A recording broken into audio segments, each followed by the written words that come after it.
اعوذ باللہ من الشیطان الرجیم بسم اللہ الرحمن الرحیم الحمد للہ رب العالمین الصلاة والسلام علی اشرف الانبیاء والمرسلین وخاتم النبیین بالقاسم محمد اللہم صلی علی محمد وأهل بيته الطيبين الطاهرين المعصومين المظلومين المنتجبين الذين أذهب الله عنهم الرجس وطهرهم تطهيرا ولعنة الدائمة على أعدائهم أجمعين من يوم ظلمهم إلى يوم الدين أما بعد وقد قال الله سبحانه وتعالى في كتابه المجيد وفرقانه الحميد وقوله الحق بسم الله الرحمن الرحيم واعلموا أنما غنمتم من شيء فأن لله خمسه وللرسول وذي القربى والیتامی والمساکین وابن السبیل ان کنتم باللہ۔ قرآن کریم کی جس آیت مجیدہ کو ہم نے موضوع قرار دیا ہے سورہ انفال کی آیت نمبر 41، جس میں اللہ سبحانہ وتعالی خمس کا ذکر کر رہا ہے، اور یہ وہ آیت مجیدہ ہے جس میں وجوب خمس پر علماء اور فقہاء نے بحث کی ہے۔ اگر اس سے ہٹ کے ہم ذکر خمس دیکھیں کہ کیا قرآن کی اور آیات میں بھی ہے، تو علماء نے ذکر کی ہے۔ خمس کے ذکر پر اور آیات بھی موجود ہیں، یعنی ٹوٹل جو آیات ہیں وہ 8 یا 9 ہیں خمس کے ذکر پر، لیکن جو وجوب خمس پر جو بات جس آیت کو موضوع قرار دیتے ہیں وہ یہ آیت مجیدہ ہے۔ لہٰذا خمس کا جو ہے وہ ذکر قرآن مجید میں موجود ہے۔ بعض افراد کی طرف سے یہ سوال ہوتا ہے کہ قرآن کریم میں زکوٰۃ کا ذکر بہت اہتمام کے ساتھ ہے، خمس کا نہیں ہے۔ اللہ کا حکم ثابت ہے، چاہے وہ 1 آیت سے ہو یا چاہے وہ 10 آیات سے ہو، حکم ہے۔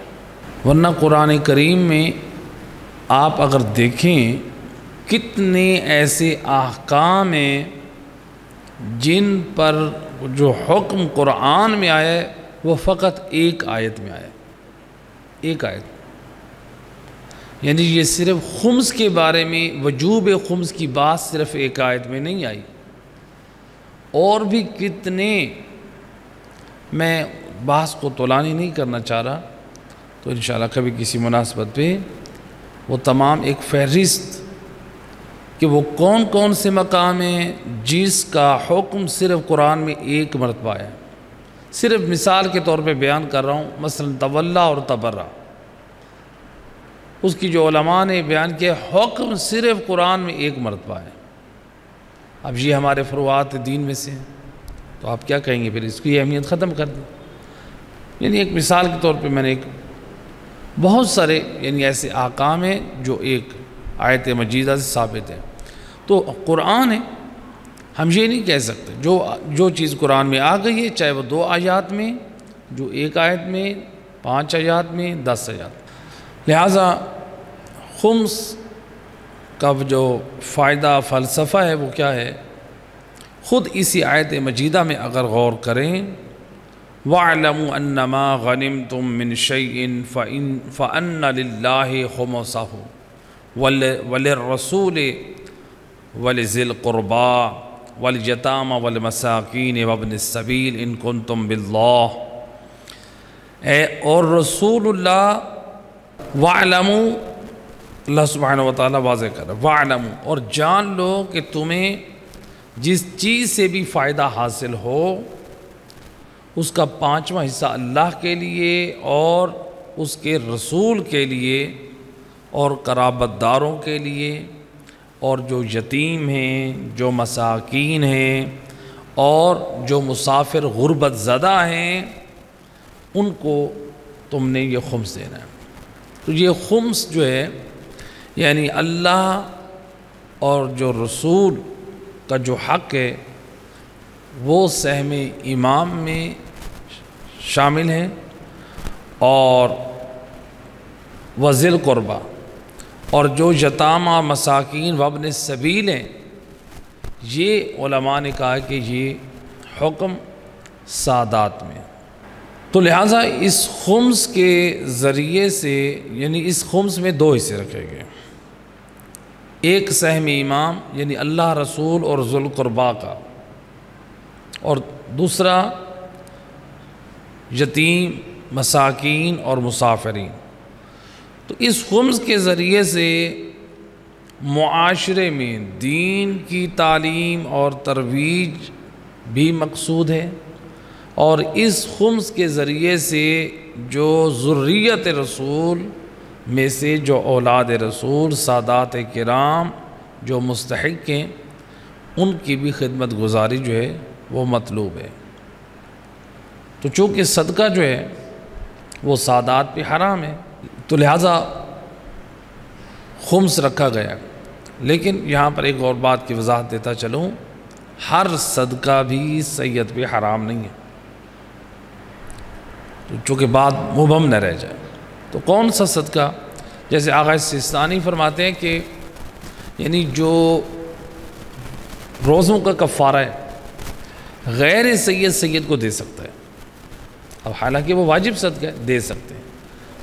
تو یہ کون سا صدقہ سادات پہ حرام ہے؟ جیسے وہ ہے زکوٰۃ فطرہ، غیر سید کی سید کو زکوٰۃ فطرہ دینا یہ جائز نہیں ہے، وہ غیر سید کا زکوٰۃ فطرہ سید کے لیے لینا حرام ہے۔ اسی طرح سے جو دوسری واجب زکوٰۃ ہے وہ بھی سادات غیر سید سے نہیں لے سکتے، شرعاً لینا حرام ہے اور وہ ان کے اوپر بھی صرف نہیں کر سکتے۔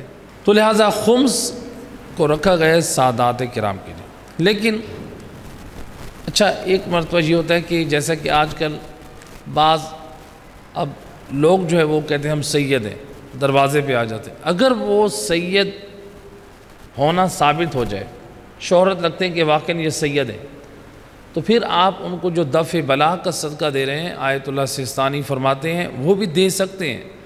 احتیاط واجب یہ ہے کہ اتنی کم مقدار میں نہ دیں کہ جس سے ان کی توہین لازم آئے، یعنی آپ وہ صدقہ۔ تو لہٰذا لوگوں میں صرف یہ مشہور ہو گیا کہ سادات پہ صدقہ حرام ہے، اس کی ڈیٹیل اور تفصیل جو ہے جو وارثان علم محمد وآل محمد فقہاء علماء ہیں جو اسپیشلسٹ ہیں وہ بتائیں گے، تو لہٰذا حدیث فہمی۔ تو خمس کی تاکید اور فضیلت کے بارے میں ہمارے پاس روایات مختلف ہیں۔ روایت ایک من لا یحضر الفقیہ میں ابو بصیر نے روایت کی ہے امام محمد باقر علیہ السلام سے، اللہم صلی علیہ۔ راوی کہتا ہے امام سے، مولا وہ کم سے کم کون سی چیز ہے، کم سے کم جس کی وجہ سے انسان جہنم میں جائے گا، یعنی کم درجے والا عمل کون ہے جو مومن کو، مسلمان کو جہنم میں لے جانے کا سبب بنے گا؟ امام علیہ السلام نے فرمایا وہ ہے یتیم کا مال کھانا۔ من اکل من مال الیتیم درہما، جو یتیم کے مال میں سے 1 درہم کھائے یہ عمل انسان کو جہنم میں لے جائے گا، یعنی کم سے کم یتیم کا 1 درہم کھانا انسان کے لیے جہنم میں جانے کا سبب بنے۔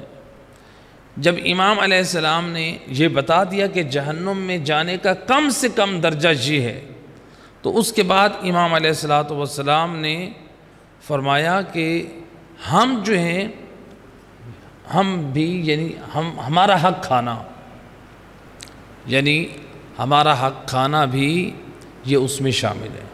تو لہٰذا محمد وآل محمد کا یہ حق یعنی خمس یہ کھانا یہ بھی اس میں شامل ہے، یعنی ہم محمد وآل محمد کا حق کھا جائیں۔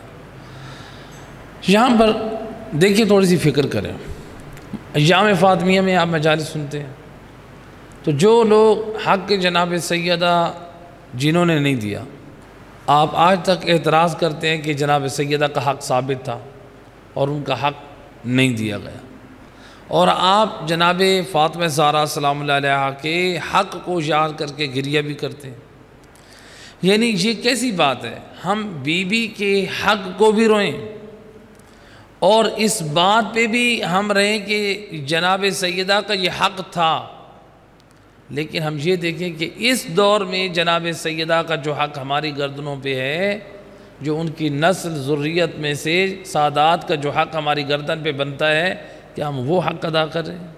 ہم بھی اگر حق کھا جائیں تو ہم بھی تو میدان قیامت میں اسی فہرست میں آئیں گے جو حق کھانے والے ہیں۔ تو لہٰذا حق کے جناب سیدہ یا حق کے ائمہ ہدیٰ علیہ السلام کھانے والا کوئی بھی ہو، میدان معاشر میں سب سے سوال ہوگا۔ اور ہمارے پاس جو روایت ہے امام علی رضا علیہ السلام، اللہم صلی علی محمد وآلہ، مستدرک الوسائل کی بڑی عظیم روایت۔ امام علیہ السلام تھے کہ خمس کے نکالنے کا جو فائدہ ہمیں ہے، ہم جو خمس نکالیں گے اس کا فائدہ ہمیں ہے۔ امام علیہ السلام اس روایت میں بڑی تفصیلہ روایت ہے، اس میں سے میں چند ٹکڑے جو ہے وہ آپ کے سامنے بیان کروں گا۔ امام فرماتے ہیں ان الخمس عوننا علی دیننا، خمس کی ادائیگی یعنی خمس دینا ہمارے دین پر ہماری مدد ہے۔ یعنی اگر تم چاہتے ہو محمد وآل محمد کے مددگار بنو، امام علیہ السلام فرماتے ہیں پھر خمس کی ادائیگی کرو۔ دیکھیں نا، ہم میں سے ہر ایک مثال کے طور پہ آپ کے عزیز و اقارب میں سے کوئی کہے کہ میری ہیلپ کریں، خدا را میری ہیلپ کریں، آپ کہیں گے واقعاً ہم اگر آپ اس سے محبت کرتے ہیں تو آپ اس کی مدد اور ہیلپ کریں گے۔ اگر امام معصوم کہیں دین ہمارے دین پر ہماری مدد اگر کرنا چاہتے ہو تو پھر خمس کی ادائیگی کرو۔ یعنی اگر ہم ائمہ اہل بیت سے واقعاً محبت رکھتے ہیں، ان کی ولا کا کلمہ پڑھتے ہیں، تو خمس کی ادائیگی فرض ہے ہم پر، یہ واجب ہے۔ یعنی دین پر اگر کوئی عمل مددگار ہے تو یہ وہ خمس کی ادائیگی ہے، جو امام اپنی زبان سے خود فرما رہے ہیں۔ ان الخمس عوننا علی دیننا، ہمارے دین پر ہماری مدد ہے۔ اور پھر اگلے جملے میں فرمایا وعلی عیالاتنا، اور خمس کی ادائیگی سے ہماری عیال کی بھی مدد ہوتی ہے، ہماری اولاد کی بھی مدد، ہماری ذریت کی بھی اگر مدد ہے تو وہ اس خمس کی ادائیگی میں ہے۔ تیسرا جملہ بڑا عظیم، امام نے جہاں دین کو سامنے رکھا ہے، جہاں اپنی اولاد کو سامنے رکھا ہے، وہاں امام نے آپ چاہنے والوں کو بھی سامنے رکھا ہے۔ اور کیا فرمایا؟ فرماتے ہیں وَعَلَى مَوَالِينَا، خمس کی ادائیگی ہمارے موالی، ہمارے حبداروں کے لیے مدد کا وسیلہ ہے۔ یعنی خمس کی ادائیگی سے دین پر بھی، ہمارے دین پر ہماری نصرت ہے، ہماری اولاد کے لیے یہ ہماری نصرت ہے، اور ہمارے حبداروں کے لیے یہ ہماری مدد ہے۔ تو آپ دیکھیں خمس کی ادائیگی سے، یعنی آپ دیکھ سکتے ہیں معاشرے میں مثلا آپ نے خمس ادا کیا، جو دینی درسگاہ ہیں یا ادارے ہیں جو خمس کے ساتھ مال امام کے ساتھ چل رہے ہیں، وہاں پر دو قسم کے کام ہو رہے ہیں۔ یعنی مومنین کے لیے فلاحی امور بھی انجام دیے جا رہے ہیں مال امام میں سے، اور ذریعہ تبلیغ بھی انجام دی جا رہے ہیں۔ ماشاءاللہ جس پلیٹ فارم سے ہم یہ خمس کی اہمیت کو ذکر کر رہے ہیں، ماشاءاللہ یہاں سے بھی یہ دونوں چیزیں عملاً دیکھنے میں آ رہی ہیں کہ مومنین کی فلاحی امور کے لیے بھی خدمت انجام دی جا رہی ہے، اور مومنین کی اصلاح اور ہدایت کے لیے بھی کوشش کی جا رہی ہے۔ تو واقعاً یہ جو خمس کی ادائیگی ہے، یہ دین آل محمد پہ بھی نصرت ہے، اولاد رسول پہ بھی، محمد وآل محمد کی جو ذریت ہے سادات، ان کی بھی نصرت ہے، اور آل محمد کے جو حبداران ہیں ان کی بھی یہ نصرت ہے۔ تو لہٰذا یہ خمس کی ادائیگی اس قدر عظیم یعنی ثواب رکھتی ہے۔ اس کے بعد امام علیہ السلام نے ایک اور جملہ فرمایا، فرماتے ہیں کہ اس کو نہ روکو، خمس کو نہ روکو، امام علیہ السلام نے فرمایا۔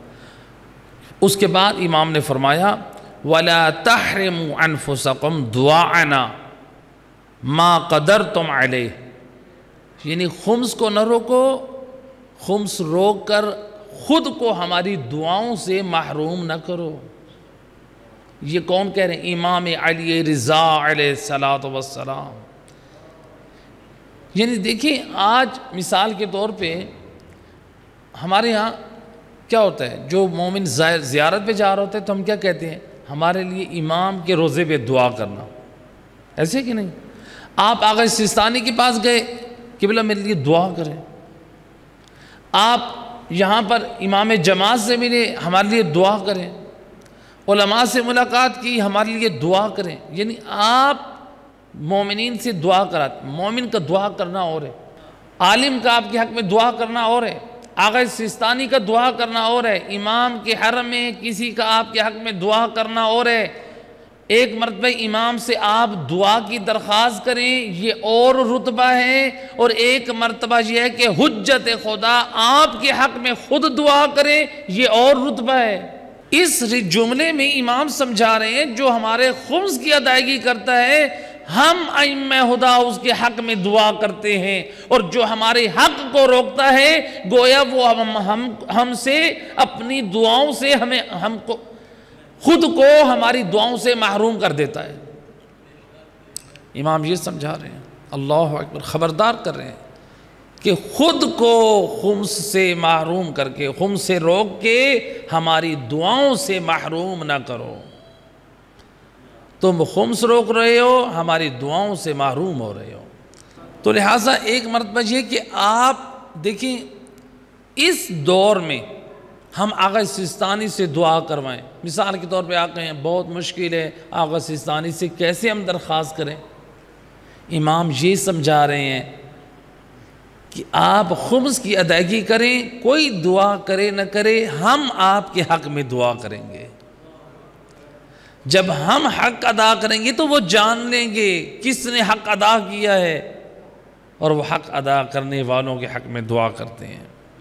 اور دیکھیں فقط یہاں تک امام نے بات نہیں کی ہے، اب امام نے دنیاوی فائدے بھی اس میں بیان کر دیے۔ ایک تو ہمارے حق میں امام کی دعا پوری ہوگی خمس کی ادائیگی سے، دوسرا امام علیہ السلام نے اس کے بعد فرمایا فَإِنَّ إِخْرَاجُهُ مِفْتَاحُ رِزْقِكُمْ، امام فرماتے ہیں او رزق کی فراوانی کے لیے تسبیح اور ذکر اور نمازیں پڑھنے والوں، اور رزق کی فراوانی کے لیے عمل کرنے والوں، رزق کی فراوانی کے لیے اعمال کرانے والوں، عاملین کے پاس، نجومیوں کے پاس جانے والوں، امام فرماتے ہیں تمہارا یہ خمس ادا کرنا تمہارے رزق کی کنجی ہے، تمہیں کہیں اور جانے کی ضرورت نہیں ہے، خمس کی ادائیگی تم کرو، تمہارے رزق کی کنجی تمہارے ہاتھ میں آ جائے گی۔ یہ امام کہہ رہے ہیں۔ ہم نے تو ان ہستیوں کو امام مانا ہے جو صادق ہیں، جو عصمت و طہارت کے گھر سے تعلق رکھنے والے ہیں۔ تو لہٰذا فَإِنَّ إِخْرَاجُهُ مِفْتَاحُ رِزْقِكُمْ، یہ تمہارے رزق کی کنجی ہے۔ وَتَمْحِيصُ ذُنُوبِكُمْ، اللہ اکبر، کس قدر امام حجت خدا اپنے چاہنے والوں کو مطمئن کر رہے ہیں۔ فرماتے ہیں اگر تمہارے دامن میں جتنے گناہ ہیں خمس کی ادائیگی کرو، اس خمس کی ادائیگی سے تمہارے گناہوں کی بخشش کا ذریعہ ہو جائے گا۔ کتنے فائدے امام گنوا رہے ہیں، رزق کی کنجی بھی ہیں اور گناہوں کی بخشش کا ذریعہ بھی ہے۔ اور اس کے بعد امام علیہ السلام نے فرمایا وَمَا تَمْهِدُونَ لِأَنفُسِكُمْ لِيَوْمِ فَاقَتِكُمْ، اور یوم فقر و فاقہ یعنی قیامت کے دن کے لیے تمہارے لیے یہ خمس زاد راہ ہے۔ اب دیکھیں کس قدر عظیم امام نے یہ پیغام دے دیا ہے۔ میدان معاشر فقر و فاقہ کا دن ہے، مصیبت کی گھڑی ہے، پریشانی کا وقت ہے، امام فرما رہے ہیں اس وقت کے لیے اگر زاد راہ چاہتے ہو تو خمس کو ادا کرو۔ میدان معاشر میں زاد راہ ہے، گناہوں کی بخشش کا ذریعہ ہے، رزق کی کنجی ہے، اور ہمارے حبداروں، ہماری اولاد اور دین پر ہماری نصرت ہے۔ اور بعض روایات میں ملتا ہے کہ تمہاری ذریت کی جو پاکیزگی اور طہارت ہے وہ اس خمس کی ادائیگی میں ہے۔ یعنی اگر کوئی نسلوں کی پاکیزگی اور مال اور دولت کی پاکیزگی چاہتا ہے وہ بھی خمس کی ادائیگی کرے، یعنی خمس دینا اس قدر اہم ہے۔ صلوات پڑھ دے محمد وحلِ بیت۔ لہٰذا یہ خمس، آئیں دیکھیں خمس کے نکالنے کا بعض لوگ کہتے ہیں کہ یہاں پہ اعتراض کرتے ہیں یہ خمس علماء خود کھا جاتے ہیں، یہ خمس فقہاء کو دیتے ہیں، مجتہدین کو دیتے ہیں، یہ مجتہدین خود کھا جاتے ہیں، یہ اپنی بینک بیلنس، اپنی گاڑیاں، اپنی جائیدادیں بناتے ہیں۔ ذرا جا کر دیکھیں، ہم تقریباً 13 سال نجف اشرف میں اور 2 سال سے تھوڑا زیادہ چند ماہ قم المقدس میں جو اپنی آنکھوں سے مشاہدہ کیا ہے فقہاء کی زندگی۔ آیت اللہ جواد تبریزی جو آیت اللہ سیستانی کے بعد فل عالم کی فہرست میں تھے، اپنے زمانے کے بہت علمی شخصیت تھے، خود اپنی آنکھوں سے دیکھتے تھے، وہ روٹی والی دکان پہ کھڑے ہو کر لائن میں روٹی خریدتے تھے۔ اگر کوئی قوم کا پیسہ کھائے تو اس طرح سے نہیں، وہ بادشاہوں والی زندگی گزارتا ہے۔ تو ان کو بھی دیکھیں ذرا، آیت اللہ سیستانی، آج جو دنیا بات کرتے آغا سیستانی، جو آج بھی آغا سیستانی ہوں، ان کے 2 بیٹے ہیں، 3 افراد، یعنی بیٹیاں بھی ہیں ان کی، یعنی بیٹوں کے گھر بھی کرائے کے ہیں، آغا سیستانی کا گھر بھی آج تک کرائے کا ہے۔ نائب امام، پوری دنیا جس کو خمس دیتی ہے وہ نائب امام آپ کے مال، آپ کے خمس کو امانت سمجھتے ہیں۔ مجھے اچھی طرح سے یاد ہے سن 2004 میں جب ہم نجف اشرف میں تھے، وہاں پر افریقہ دارالسلام سے ہمارے ایک اردو زبان والے ایک مومن بزنس مین آئے وہاں پر نجف اشرف میں۔ اس وقت سن 2004 میں $1,00,000، اب دیکھیں اس وقت بھی مالیت ہے اور اس وقت بھی کیا مالیت تھی، $1,00,000 آغا سیستانی کے پاس لے کر آئے۔ کہتے ہیں اس میں نہ یہ زکوٰۃ ہے نہ اس میں خمس ہے، یہ میرے اپنے مال میں سے ہے، میں خمس بھی ادا کر چکا ہوں، زکوٰۃ بھی ادا کر چکا ہوں، یہ مال آپ کی خدمت میں ہدیہ اور تحفہ پیش کرنا چاہتا ہوں، اسے قبول کیجئے جو آپ آج تک کرائے کے مکان میں ہیں۔ آغا سیستانی نے کیا جواب دیا؟ جو ایک رہبر ہوتا ہے اس کی ایک ذمہ داری ہوتی ہے۔ کیا فرمایا؟ فرماتے ہیں جب تک ایک عراقی بے گھر ہے اس وقت تک میں اپنے لیے گھر بنانا پسند نہیں کرتا، اگر یہ تم مجھے دینا چاہتے ہو تو تمہاری یہ امانت ہوگی، میں عراقی غریب عوام کے مکان بنانے میں صرف کروں گا۔ اللہ اکبر، یہ ہے مرجعیت، مقام مرجعیت۔ اور ہمارے استاد محترم جب وہاں پر ہم ایک درس پڑھ رہے تھے علامہ حلی کی کتاب عراقی استاد کے پاس، تو انہوں نے بتایا کہ ایک عالم دین اپنی زوجہ کے ساتھ آغا سیستانی کی گھر ملاقات کے لیے گئے، یعنی ایک تعلق تھا۔ آغا سیستانی کے گھر میں جب ان کی اہلیہ کو وہ مولانا صاحب کی بیگم ایک سوٹ لے کر گئی ہیں ہدیہ کرنے کے لیے، یہ قبول کریں، آغا سیستانی کی زوجہ کیا کہتی ہیں؟ فرماتی ہیں یہ آپ کسی مستحق مومنہ کو تلاش کریں، اس کو دے دیں، میرے پاس لباس موجود ہیں، میرے پاس ایک اور لباس موجود ہے، ایک میں نے پہنا ہوا ہے، جب میں یہ اتاروں گی تو وہ پہن لوں گی۔ اور وہ کہتے ہیں کہ لباس نہایت سادہ اور پرانا لباس۔ اب بتائیں نائب امام کی زوجہ ایک اتارتی ہیں تو دوسرا پہنتی ہیں۔ ہم یہاں پر بیٹھ کے یہ بات کر دیتے ہیں کہ یہ علماء، یہ فقہاء، یہ ہمارے خمس کا پیسہ کھا جاتے ہیں۔ باتیں کرنا بہت آسان ہے، اور عام طور پہ یہ وہ لوگ اعتراض کرتے ہیں جو خمس ادا نہیں کرتے۔ آیت اللہ سیستانی تو یہاں تک کرتے ہیں جو خمس کی ادائیگی کرنے والے ہیں جو خمس کی پابندی کرتے ہیں، جو بزنس مین ہیں. آغا سستانی تو مجھے اچھی طرح سے یاد ہے، بعض لوگوں کو ہم نے اجازت دلوائے نجف اشرف میں، یعنی آغا سستانی کیا کرتے ہیں، اور جو ہماری معلومات میں ہے بہت ساروں کو ایسا کیا آغا سستانی کی طرف سے، جو اجازت ملا ان کے دفتر سے.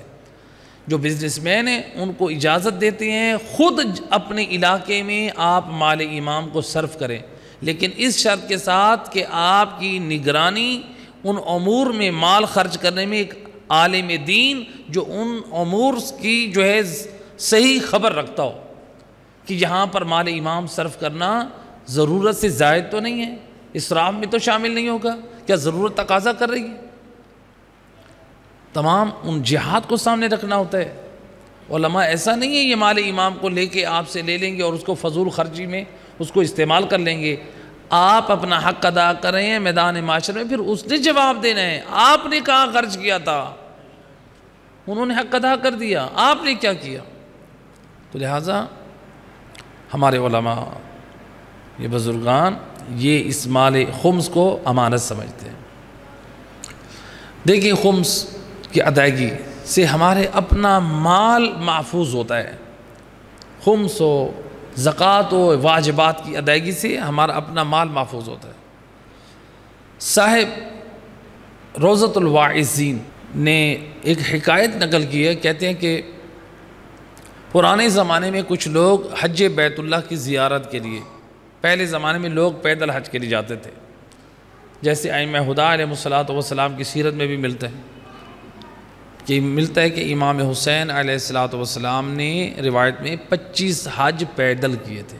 یہ ہمارے حسینیوں کے لیے درس لمحہ فکریہ ہے کہ اے حسین والو، مولا حسین 25 حج پیدل کریں اور آج ہم حسین کے حبدار ہو کے اپنے فرائض اور واجبات کو ادا نہ کریں.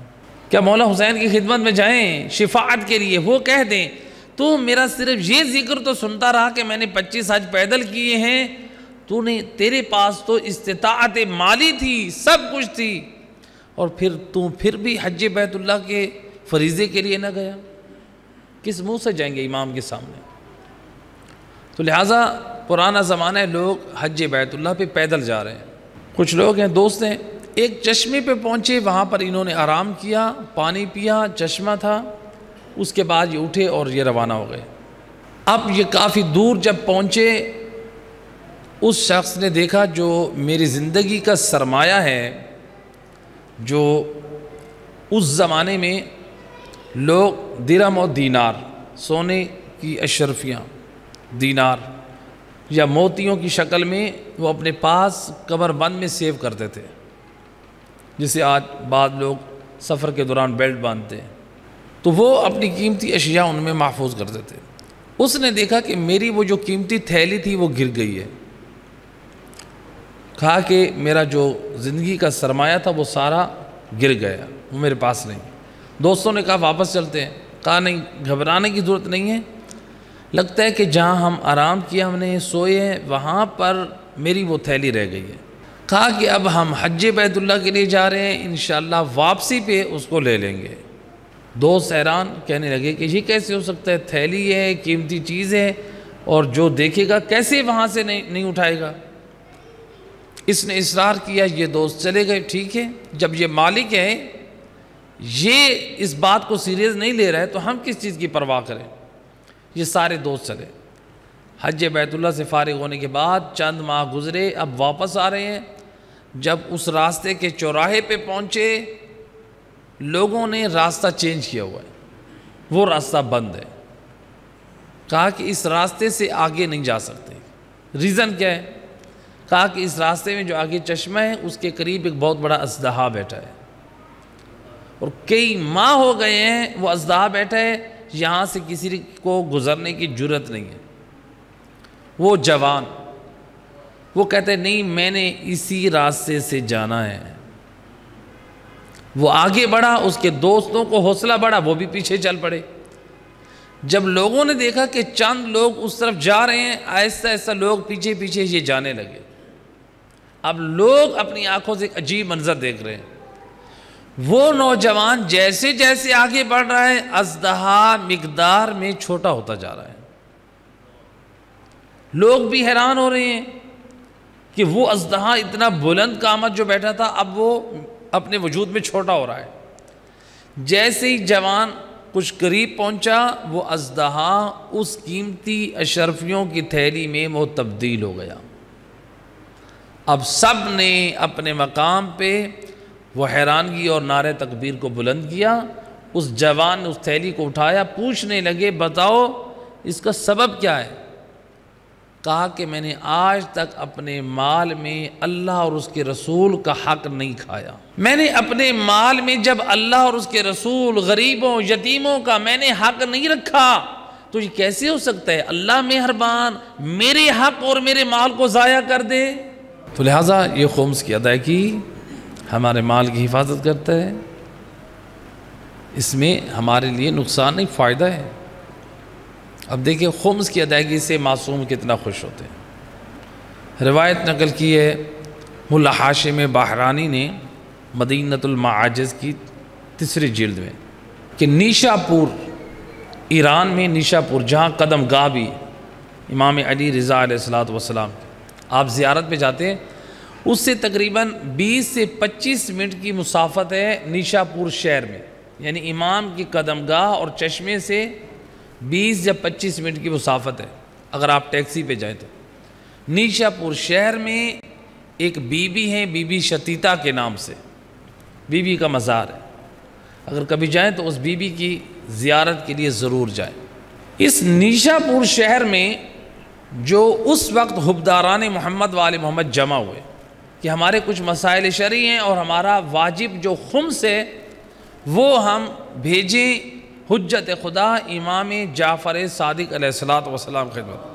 ان لوگوں نے ایک شخص تلاش کیا جو قابل اعتماد تھا، ابو جعفر تیار کیا، وہ آمادہ ہوا۔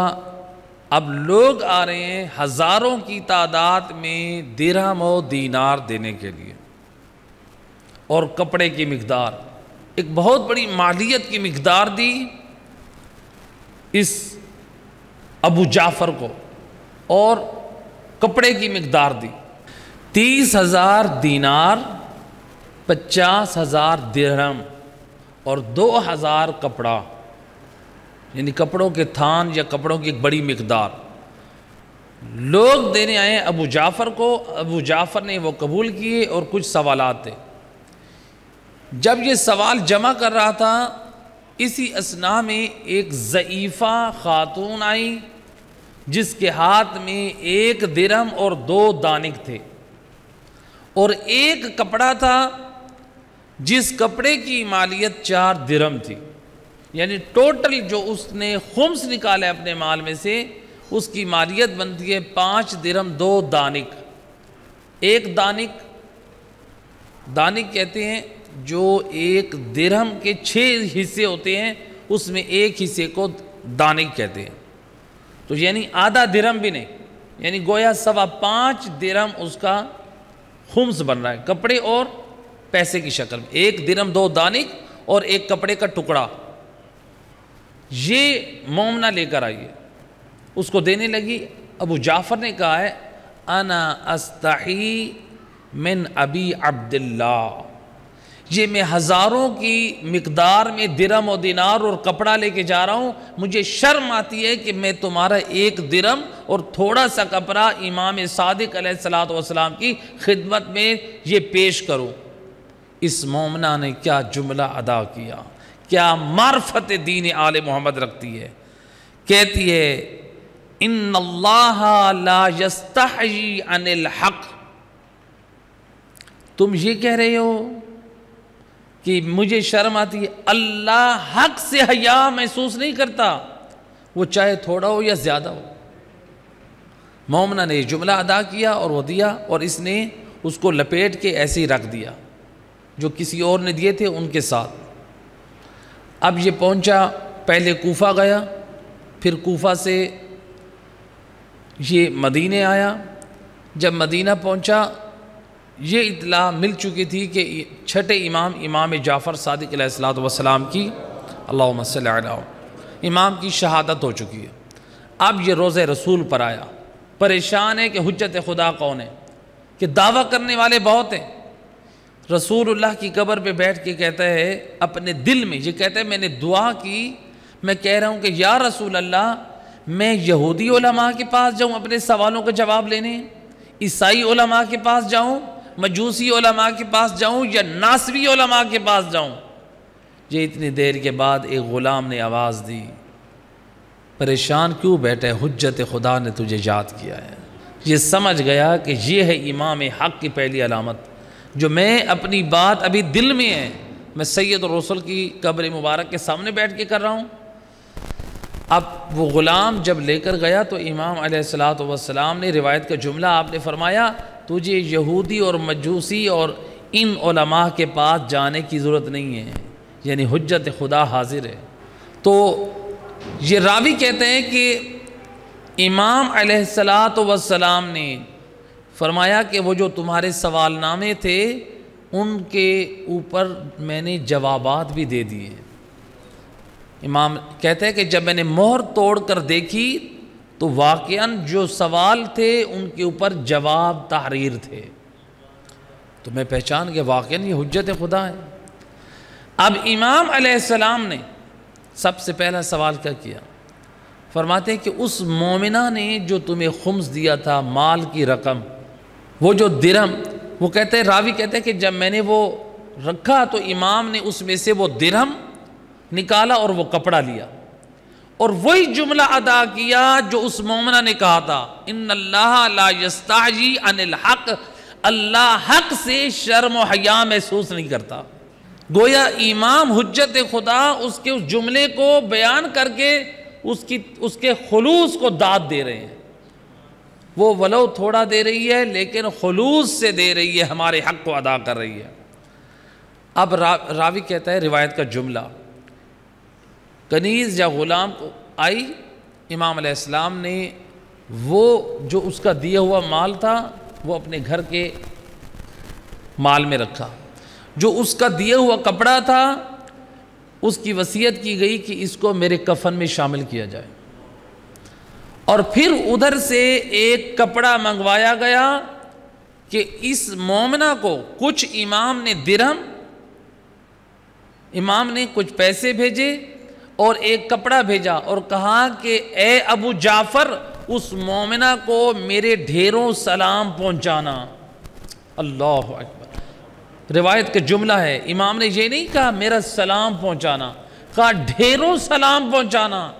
اللہ اکبر، کتنی عظمت ہے اس مومنہ کی کہ ڈھیروں سلام پہنچانا۔ یہ کپڑا، یہ وہ کپڑا ہے جو ہماری دادی زہرا کی بستی یعنی ان کی زمینوں میں سے زمین سے کاش کیا ہوا یہ کپڑا ہے، جسے میری بہن نے اس کو اپنے ہاتھوں سے کاتا ہے۔ اس کپڑے کا یہ ٹکڑا اس کو دینا کہ اس اپنے کفن میں یہ رکھے گی۔ اللہ اکبر۔ اور وہ ابو جعفر جب امام کی خدمت سے رخصت ہوئے تو وہاں پر جب آئے، اچھا دیکھیں یہاں پر جو لوگوں نے مال بھیجا تھا امام نے ان کا مال واپس کر دیا، صرف قبول کیا ہے تو اس مومنہ کا مال قبول کیا ہے، کیونکہ یہ مذہب آل محمد پہ باقی رہ گئی تھی۔ زمانہ ایسا تھا یعنی چھٹے امام کی شہادت ہو چکی ہے، ساتویں امام کا پہچانا مشکل ہے، جنہوں نے پہلے بھجوایا تھا وہ فقیہ مذہب کے بن گئے تھے، لیکن یہ محبت و ولایت امام موسیٰ کاظم کا اقرار کرنے والوں میں سے ہو گئی تھی۔ اس کے مال کو قبول کیا، یہ معرفت۔ اور پھر روایت کہتی ہے کہ جب اس مومنہ کا انتقال ہوا تو اس وقت لوگوں میں اب جھگڑا ہونے لگا کہ کون اس کا جنازہ پڑھا ہے۔ جب دیکھا کہ ایک سواری ہے، ایک سوار ہے جو اونٹ پہ سوار ہے، ان کی ہیبت سے سب لوگ ہٹ گئے۔ آپ نے جنازہ پڑھا اور روایت کا جملہ ملا ہاشم برانی نقل کرتے ہیں کہ وارث دین نے امام حسین کی قبر سے خاک شفا اس مومنہ کی قبر میں ڈالی، کفن کا ٹکڑا بھی امام دے رہے ہیں، اس کے گھر کے لیے خرچہ بھی بھجوا رہے ہیں، اس کا جنازہ بھی پڑھا رہے ہیں، اس کے لیے مغفرت کی دعا بھی کر رہے ہیں، اور اس کی قبر میں امام حسین ابن علی کی قبر کی خاک شفا بھی ڈال رہے ہیں۔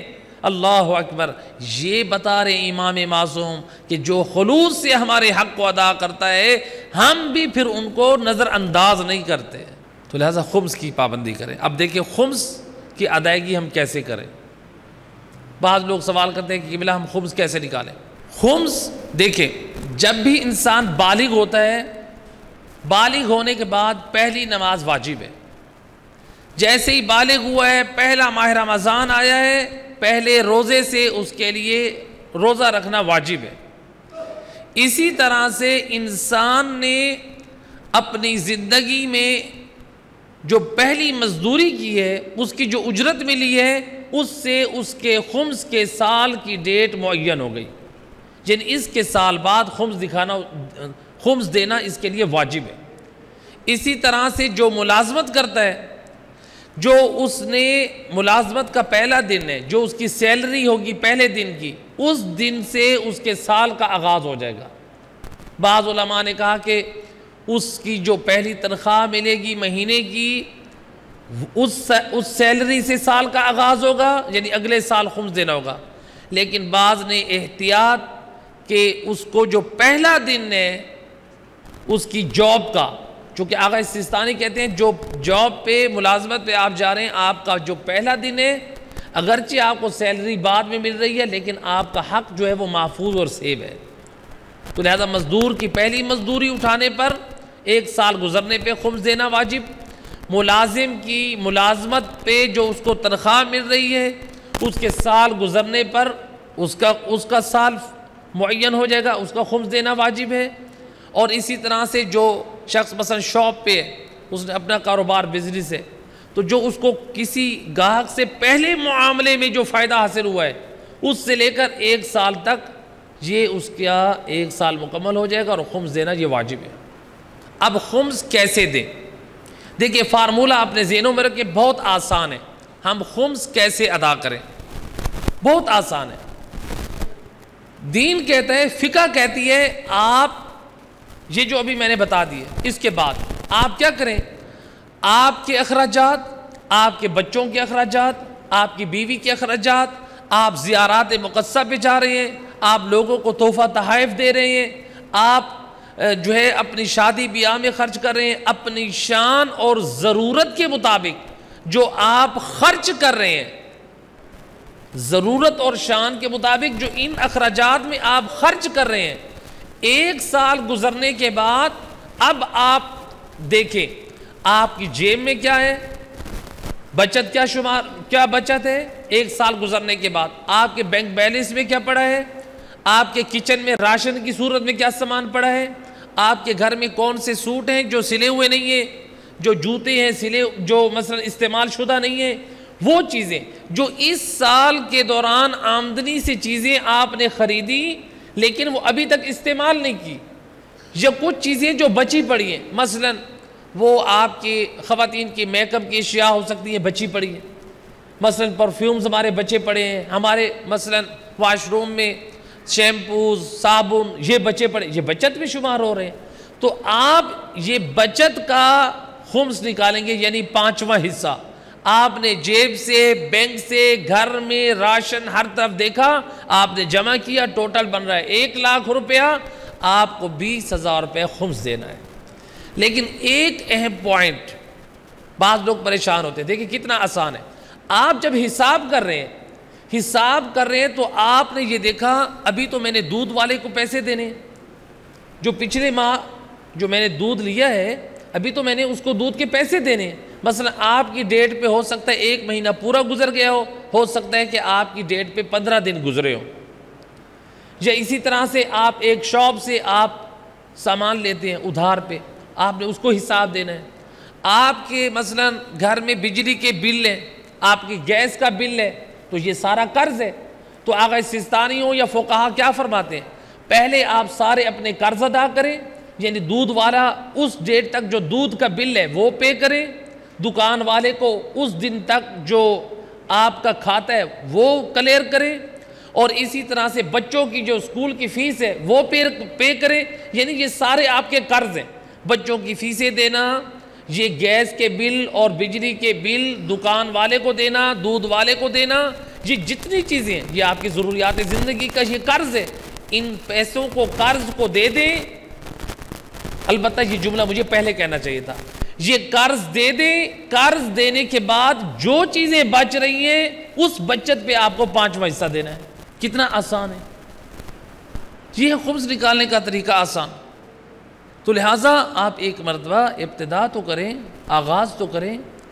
ہم غیبت امام میں زندگی گزار رہے ہیں، دیکھیں کتنا عظیم جملہ فرمایا امام علی رضا علیہ السلام نے، اللہم صلی علی محمد وآلہ ان الخمس عوننا علی دیننا، دین پر ہماری مدد اگر کوئی کرنا چاہتے تو خمس کو ادا کرے۔ یہ آل محمد کے دین پر ان کی نصرت ہے۔ آپ نے فرمایا یہ ہماری اولاد کی نصرت ہے، ہمارے موالیوں، ہمارے حبداروں کی یہ نصرت ہے۔ اے کریم مہربان اللہ بحق محمد و اہل بیت علیہ الصلوۃ والسلام، غیبت امام میں ہمیں اپنے فرائض ادا کرنے کی توفیق عطا فرما۔ اے کریم مہربان اللہ اس خمس جیسے واجب کو ادا کرنے کی توفیق عطا فرما۔ جو مومنین پابندی نہیں کر رہے میرا اللہ ان کو توفیق عطا فرما۔ اے کریم مہربان اللہ وقت کے امام کو ہم سے راضی فرما۔ اے کریم مہربان اللہ ہم سب کو شفاعت محمد و اہل بیت نصیب فرما۔ اے کریم مہربان اللہ دنیا و آخرت میں آل محمد کے حبداروں میں سے، ان کے شیعوں میں سے قرار دے۔ اے کریم مہربان اللہ دنیا جہاں میں شیعہ جان علی مظلوم ہیں، مسلمان مظلوم ہیں، ان کی نصرت اور مدد فرما۔ دشمنان اسلام، دشمنان قرآن، دشمنان تشیع کو نیست و نابود فرما۔ ہمارے وطن عزیز پاکستان کی حفاظت فرما۔ ہمارے وطن عزیز پاکستان کو دہشت گردی اور فرقہ واریت سے محفوظ فرما۔ اے کریم مہربان اللہ اس دینی مرکز کی حفاظت فرما۔ زیدی صاحب کی توفیقات خیر میں اضافہ فرما۔ اے مہربان اللہ بحق محمد و اہل بیت اس اہل بیت چینل کو مزید کامیابی اور کامرانی نصیب فرما۔ اے کریم مہربان اللہ جناب باقر زیدی صاحب، جناب مصطفیٰ زیدی صاحب، ان کی جتنے معاونین ان کے ساتھ خدمت گزاران ہیں سب کی توفیقات خیر میں اضافہ فرما۔ اے کریم مہربان اللہ بیماروں کو شفاء کلیہ و کاملہ و عاجلہ عطا فرما۔ اے کریم مہربان اللہ ہمارے استاد محترم مولانا سلیم حمدی صاحب کو شفاء کلیہ اور کاملہ و عاجلہ عطا فرما۔ اے کریم مہربان اللہ دنیا جہاں میں جتنے علماء کرام، علماء حقہ، مراجع عظام بیمار ہیں سب کو شفاء کلیہ عطا فرما۔ ہم سب کو صحت و عافیت کے ساتھ لمبی زندگی نصیب فرما۔ وقت کے امام کو ہم سے راضی فرما۔ ہم سب کی دعاؤں کو مستجاب فرما۔ ربنا تقبل دعا انک انت السمیع العلیم وبرحمتک یا ارحم الراحمین۔